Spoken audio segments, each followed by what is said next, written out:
amakuru meza, amakuru nyayo. Muraho neza mwamfura mwe. Uyu munsi tugiye kubabwira inkuru y'ahantu bita Riverton.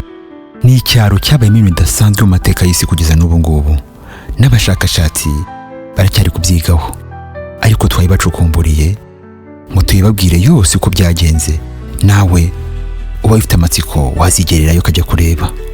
Riverton kugeza n'ubu ngubu haracyari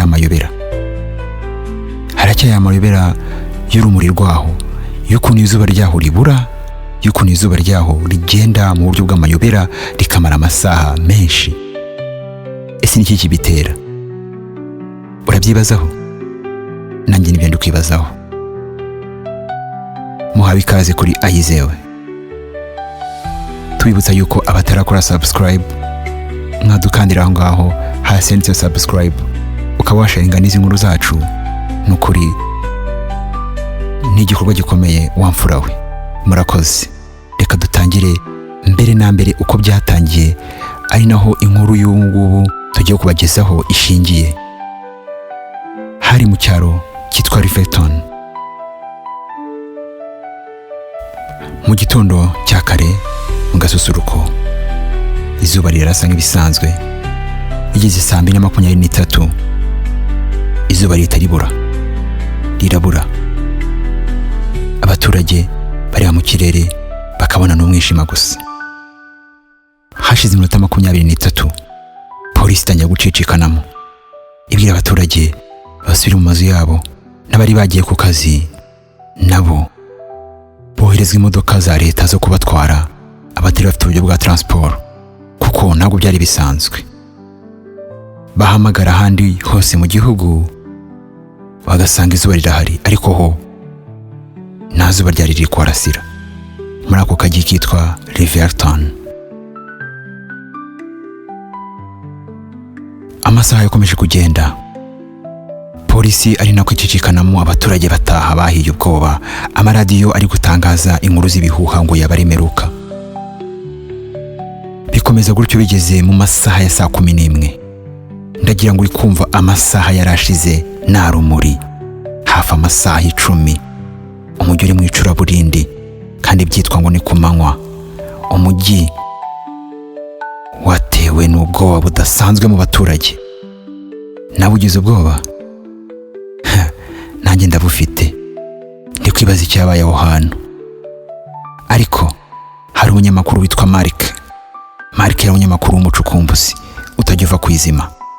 Yaciye muri humye polisi, arangije ajya kwibariza ibyabaye umukuru wa polisi. Aramubwira ati, Mark, ugeze aha gute? Mark ati, dore ndi kugukamera, bwira abaturage bikubera aha ngaha, kuko bose bari mu mazu yabo bagize ubwoba. Umukuru wa polisi aramubwira ati, Mark, natwe twagize ubwoba. Aha ngaha ubona tumaze kwakira imirambo myinshi y'abaturage bagiye bapfira ahantu hamwe, bagapfa mu buryo bumwe. Aho hantu, Mark, biteye ubwoba. Umukuru wa polisi uko yavugaga yaratitiraga intoki. Mark, umunyamakuru rwose ushaka kumenya ibyabaye, dore abanyamakuru bakunda byacitse. Mark abwira umukuru wa polisi ati, Inspector, wambwira aho hantu? Umukuru wa polisi aramubwira ati, aho hantu rero Mark, ni naho igicucucucu cyakingirije ikirere cyahereye gituruka. Niryo perereza twakoze. Mark amatsiko menshi aramwica ati, Inspector, wambwira aho hantu? Inspector aramubwira ati, Mark, wowe uri umuturage, ntabwo wemereye kugera aho hantu. Mark, aho hantu natwe polisi ntituri kuhagera. Hateye ubwoba Mark n'amatsiko menshi ati, ntabwo ndi buhagere. Ese Inspector, aho hantu haba hari abantu bari kwica abandi? Muri kwa kubaza, umupolisi avuze icyo asubiza Mark, ambwira ati, Mark, reka nkubwire, ni inzu idasanzwe, ni inzu iri mu ishyamba hariya, ariko twahashize imirongo ntarengwa, natwe turashaka gutangiza iperereza kuri iyo nzu. Mark nk'umunyamakuru w'umwuga ntabwo yasuzuguye inzego za polisi. Oya, Mark yari azi akazi ke neza. Mark icyo yakoze, yasabye inspector ati, inspector, mwama uburenganzira nanjye nkakora iperereza nk'umunyamakuru kugira nzabona icyo nangariza abaturage. Inspector aramubwira ati, Mark, ntabwo ari wowe utangaza inkuru, ahubwo wowe tuguha inkuru ukayitangaza.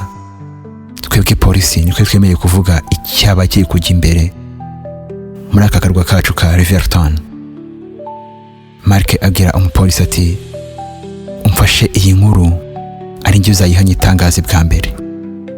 Inspector aramwemerera. Amaze kumwemerera, Mark abwira inspector, ese inspector, nabona amazina y'abantu bapfuye bose bapfiriye muri kano karwa kacu mbere yuko uwo mwijima utangira.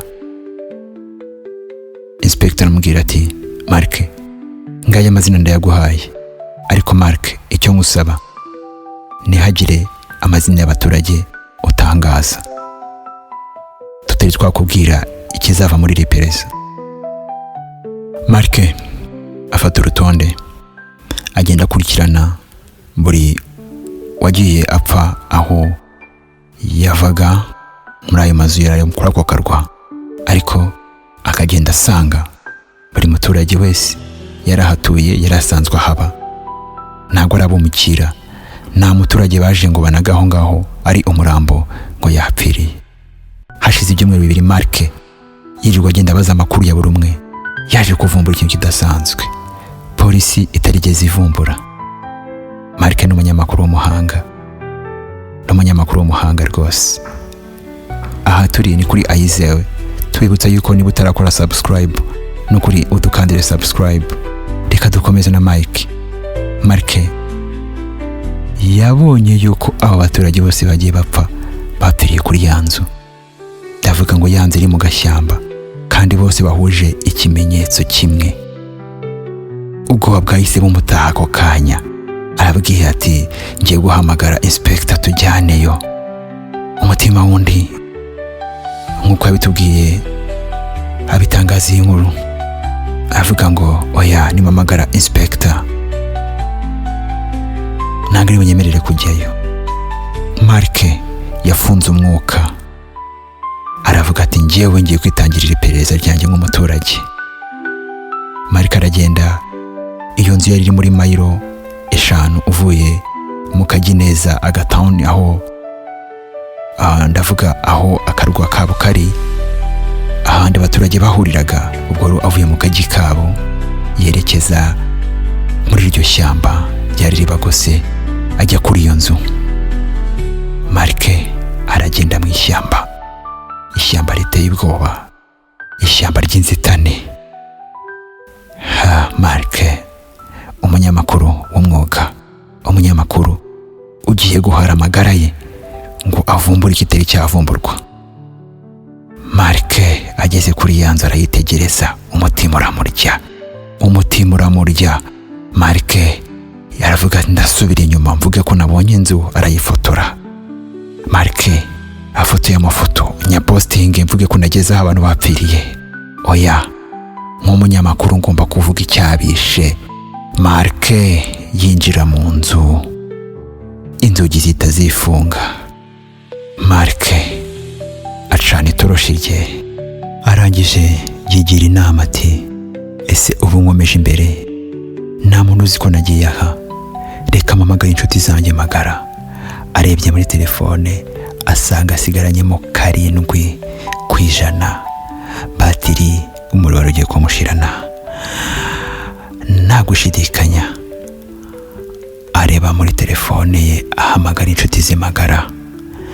Arazibwira ati, ngiye kubabwira ikintu, ndi ahantu hari inkuru idasanzwe nagiye gucukumbura, nukuri mumfashe, nafatiwe mu nzu, muze mumfungurire.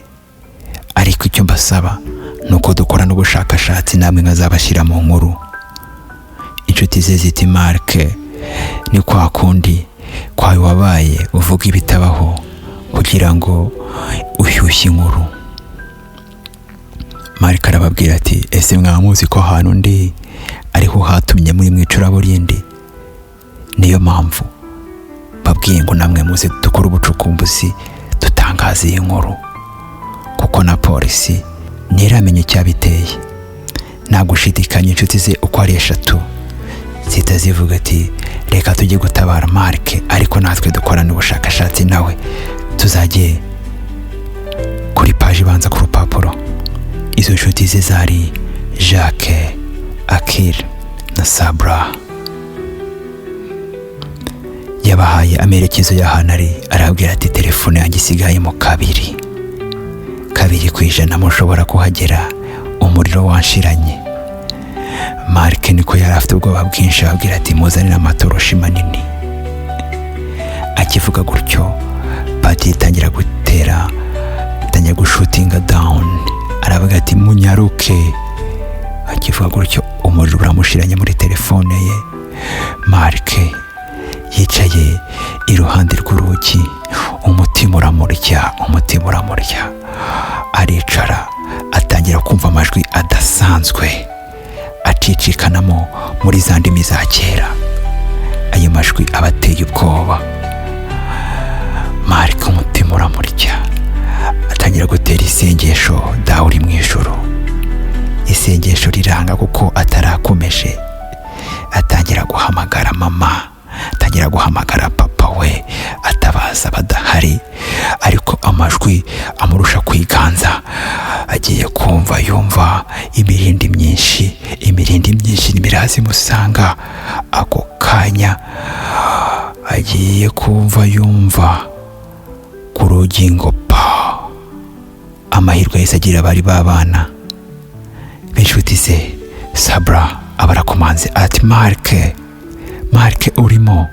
Mark byishimo biramusaga ati Sabra, Akil, Jacques, ni mwebwe? Imana ishimwe, muraje. Ati mufungure, njyewe ntabwo mbasha gufungura kuko ukuntu aho hari hateye. Iyo wafunguriraga inyuma, imbere ntabwo harimo aho gufungura. Barafungura nabo, bagifungura urugi barurifunze. Jacques ati ibi ni biki? Dusohoke. Ashyiriwe avuga ati dusohoke tujya he? Oya tugenda dukomeze. Sabra agira amatsiko menshi abaza Mark ati se Mark, ni iki kiri kuba hano? Mark ati ahangaha hari amajwi y'ibintu bidasanzwe. Hari amajwi y'ibintu bidasanzwe cyane.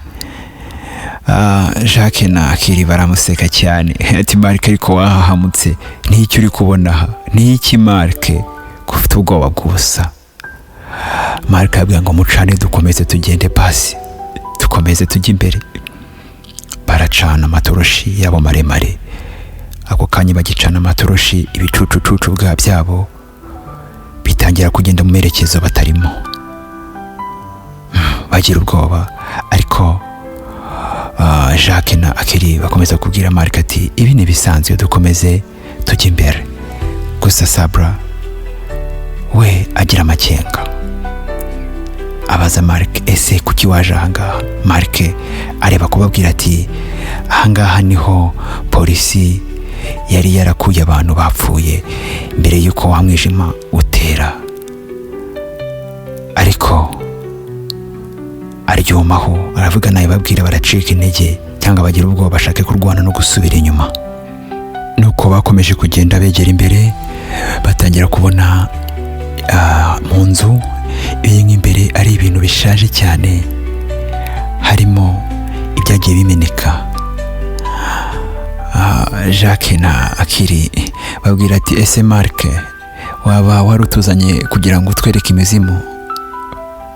Mark ati oya, ntabwo ari imizimu. Ahangaha hari ikintu kidasanzwe, baramuninyega cyane, ariko we arababwira ati nyamara ahangaha hari ikintu kidasanzwe. Murebe ukuntu iyi nzu imeze, murebe ukuntu inzu imeze iteye ubwoba. Bati se iyi ni imizimu y'iwanyu yaguteye? Oya, gusa Sabra we niyamera nk'abandi. Abwira Mark na bagenzi be ati ariko mutuze, uko biri kose aha hari ikintu kidasanzwe. Nyamara hari ikintu kidasanzwe. Bagiye kubona babona igicucucucu kiratambutse imbere yabo. Jacques na Akiri baba bahiye ubwoba, bajya kwihisha inyuma ya Mark. Sabra yipfuka mu maso atera isengesho. Bagiye bumva umwuka ushyushye ubaciye iruhande, bose bashya ubwoba. Hashize akanya haza umuyaga udasanzwe urabikaragira iruhande, bahita bagwa mu buvumo bw'iyo nzu. Kubw'amahirwe nawe wavunitse muri bo, ariko bari baguye ahantu mu by'ukuri Mark yashakaga kumenya impamvu. Mark yaraguye ku makuru shingiro. Bagenzi be bahahamutse, ubwoba bwabishe. Mark arababwira, muzi ikintu cyabaye? Muzi ko tutakibona izuba? Dore aha niho wa mwijima waturutse. Umwijima wose niho waturutse. Ubwoba burabasaga. Jacques abaguye igihumura, araraba. Bagenzi be nabo ako kanya ubwoba bwakomeje kuba bwinshi, barasenga. Bamaze gusenga, Jacques aragaruka. Mark ati uko biri kose iki kintu cyateye umwijima umujyi wacu ni hano. Bakivuga ibyo, ya majwi atangira gucicikanamo, avuga ibintu byinshi. Avuga amajwi menshi ateye ubwoba cyane. Bapfuka amatwi yabo akajya bacicikanamo, umuyaga uba mwinshi. Ariko Sabra amahirwe bagize, yarasengaga cyane, atangira gutera isengesho. Amaze gutera isengesho arasenga cyane, amajwi aba menshi cyane. Imiyaga irabakubita, ariko akomeza gutera isengesho. Abwira ba Mark ati, Mark dufata n'amaboko dusenge, ahangaha hari ikibi. Bafatanya amaboko. Ako kanya arabwira ati, mwizere. Batangiye gusenga. Akiri arakanura, akanuye bose, imbaraga zibakubita hirya no hino. Ariko Sabra asigara ahagaze, arakomeza arasenga. Barambwira, kuki wowe utari kugwa n'iki? Arabwira ati, muze dusenge, ahangaha hari imbaraga za sekibi. Arabegera, umwe aramwihanisha ibyaha, undi amwihanisha ibyaha. Barasenga, bagiye babona ikirongo gicitse hasi kizamuka. Babona ubuvumo budasanzwe, babona umuriro uracumbye uraka mwinshi nk'uko Mark yabidutangarije. Babona umuriro mwinshi, hazamuka mu cyuka cy'umukara cyane. Kiba kiritambitse, kirabazenguruka, kiba kiragiye. Hashize akanya Mark abona akayira ko gucamo basohoka. Bageze hanze, babona aho bari bonyine bahagaze hari urumuri ruri kubamurikira. Imana yarabakijije. Nibo bantu bonyine kugeza n'ubu bafite amakuru y'aho hantu. Bavuga yuko abahagiye badafite kwizera bahapfira. Niyo mpamvu bagiye gukora ubushakashatsi kugeza n'ubu abagiye nibagaruka, ahubwo bongera kugaragara barabaye imirambo. Uyu mujyi wa Riverton wabaye amayobera kugeza n'ubu. N'ahandi wasanga inkuru nk'izi ngizi atari kuri Ayizewe. Tubibutsa gukora subscribe kandi tuzatubagezaho inkuru nk'izi ngizi zihishwe, tuzicukumbure twebwe.